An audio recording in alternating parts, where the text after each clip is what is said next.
A rundown of how to use my favorite tool in Illustrator, the Pathfinder. I've shown this graphic before in class, which is a quick visual of what the different shape modes do, but I also want to make a quick video just showing you guys how to actually get there. So if you do not currently see your Pathfinder on your window, you just got to go up to Window at the top of Illustrator and down to Pathfinder. I recommend keeping it down in this little toolbar here since we kind of use it all the time.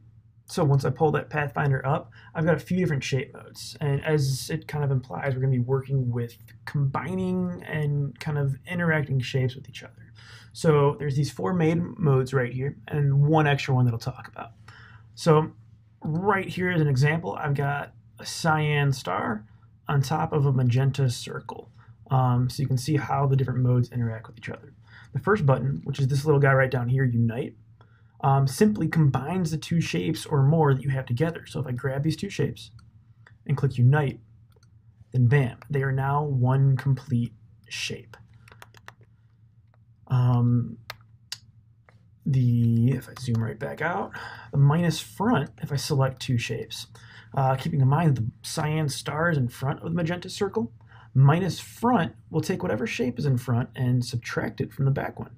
So I click on that, and now I am left with these kind of rounded triangle looking shapes. If I right click the shapes and ungroup, now I can grab each one individually, so that's kind of useful. Intersect, it's a little bit different where it just keeps whatever's intersecting of the shapes that you're grabbing. So it'll remove anything that's not overlapping each other. So I'll select both shapes again and I'll click Intersect, which is this third one. If you guys hover over each one, you'll see what they say. Intersect, minus front, unite, etc. So intersect, again, just keeps whatever is not over, or it removes anything that is not overlapping. Exclude does the exact opposite of that, this little fourth guy right here. If I select both my shapes, exclude subtracts anything that's overlapping. So these two are kind of opposite. And again, with this one, if I right click and ungroup, it ungroups each little piece so I can move them on my own. Those are the four main ones, but I think one of my like one of the other most useful ones to use is this little one down here called divide. It's this bottom left guy, and quite simply, it just takes any overlapping paths and divides them there. So I'm going to grab this, divide, and it doesn't look like much actually happened, but if I now ungroup this, each little shape is its own piece now. So I can start to move and play with those. So just to put all this in a context, to show you like why you might actually use these, I've got these two little shapes right here. One is just a circle with a hole through it, and the other is this kind of triangle, maybe like the start of a logo. So the circle with a hole through it, some of you guys might know that you could probably create that by just making a regular circle, giving it a black stroke, and like for these purposes, no fill, right? And then just giving it a really thick stroke. But the problem is that that's not actually a shape, it's just a path. So if I click between these two, you'll see the difference. Is that on the left, the one I already had here is a shape, where it's just kind of this straight black circle, and then this here is a path. So they are a little bit different. To create this, really simple, if I delete this guy, I'll make another circle, L on the keyboard. I've got, I'll switch these two, so I'll give it a black fill with no stroke. And I'm going to copy, alt drag, shrink this guy up a little bit, holding shift, overlap them again. So now I've got a black circle on top, and I can grab these two and minus front. And now I've got a shape, like a circular shape with a little hole through it. Looks like I needed a little bit more alignment there.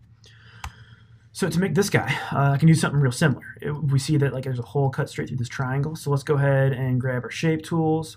Let's use our arrow keys and make this a triangle. I'm going to hold shift to keep it even.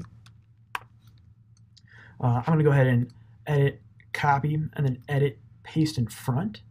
So I have two triangles now here. And now if I shrink this up, holding shift and alt at the same time, shift and option, shift and alt, it shrinks evenly from the center.